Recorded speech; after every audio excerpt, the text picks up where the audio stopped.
जय श्रीमन नारायण। आइए जानते हैं जून 2025 में योगिनी एकादशी कब है। साथ ही जानेंगे हमें पारण कब करना है, पूजा का शुभ मुहूर्त क्या है, व्रत कथा एवं पूजा विधि। जानकारी में यदि कोई भी गलती है तो उसके लिए मैं क्षमा प्रार्थी हूँ। जानकारी शुरू करने से पहले आप सभी से अनुरोध है, यदि जानकारी अच्छी लगी है तो प्लीज़ मेरे चैनल को लाइक, सब्सक्राइब और शेयर ज़रूर करें।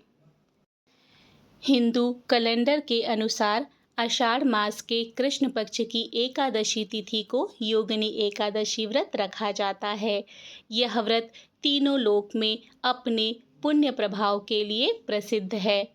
धार्मिक मान्यताओं के अनुसार जो व्यक्ति योगिनी एकादशी का व्रत रखकर भगवान विष्णु की पूजा करते हैं, उन्हें मोक्ष की प्राप्ति होती है।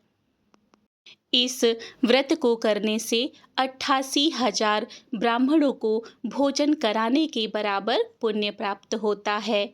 इतना ही नहीं, मृत्यु के बाद स्वर्ग की प्राप्ति होती है। आइए जानते हैं जून 2025 में योगिनी एकादशी कब है। योगिनी एकादशी शनिवार 21 जून को है। एकादशी तिथि शुरू होगी सुबह 7:18 पर तथा खत्म होगी 22 जून रविवार को सुबह 4:27 पर। उदया तिथि के नियम से व्रत 21 जून को रखा जाएगा।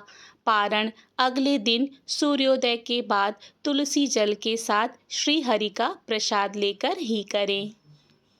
योगिनी एकादशी पर अश्विनी नक्षत्र और अतिगंड योग बनेगा। इसके अलावा योगिनी एकादशी पर अभिजीत मुहूर्त दोपहर 11:59 से 12:47 तक रहेगा, जबकि अमृत काल दोपहर 1:12 से 2:40 तक रहेगा। आइए जानते हैं योगिनी एकादशी में पारण कब करना है। योगिनी एकादशी के व्रत का पारण 22 जून की दोपहर 1:47 से शाम 4:35 तक किया जा सकता है। इस शुभ मुहूर्त में व्रत पारण करना शुभ होता है। आइए जानते हैं योगिनी एकादशी की पूजा विधि। योगिनी एकादशी के व्रत के नियम दशमी की शाम से ही शुरू हो जाते हैं और अगले दिन एकादशी तक रहते हैं। दशमी तिथि पर रात के समय गेहूं, मूंग और जौ का सेवन नहीं किया जाता है। दशमी की रात को नमक भी नहीं खाते हैं। लेकिन आपके यहाँ जो नियम है, आप उन्हीं के अनुसार व्रत की शुरुआत करिए। अगली सुबह एकादशी पर स्नान के पश्चात व्रत का संकल्प लिया जाता है और फिर स्वच्छ वस्त्र धारण किए जाते हैं। एकादशी पर भगवान विष्णु की पूजा करने के लिए कलश में जल भरकर रखा जाता है, टीका लगाया जाता है, अक्षत लगाया जाता है, आरती की जाती है और भोग लगाकर पूजा का समापन होता है। भोग में तुलसी दल शामिल करना अत्यधिक शुभ माना जाता है। आइए संक्षिप्त में सुनते हैं योगिनी एकादशी की व्रत कथा। सनातन परंपरा कहती है कि इस दिन किया गया उपवास पिछले जन्मों की भूलों को भी धो देता है। पुरानी कथाओं में राजा कुबेर और उनके माली हेममाली का जिक्र आता है। इसी गलती के कारण हेममाली को कोढ़ हो गया था। नारद जी के सुझाए योगिनी एकादशी व्रत से वह दोबारा सुंदर देह पा गया था। उसी दृष्टांत से यह दिन मोक्ष तक पहुँचने की सीढ़ी कहलाता है।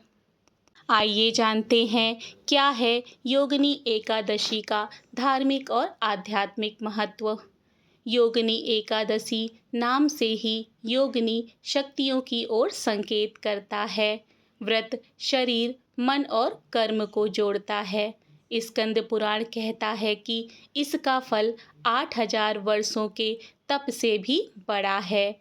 जो लोग रोग, कर्ज या मानसिक अशांति से घिरे हैं, उन्हें यह उपवास नई ऊर्जा देता है, स्वास्थ्य सुधारता है, ग्रह कलह को दूर करता है, धन के रास्ते खुलते हैं।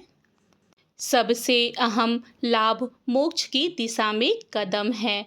विश्वास है कि जिस घर में यह व्रत निष्ठा से किया जाता है, वहाँ अनाज, सुख और सौहार्द बना रहता है।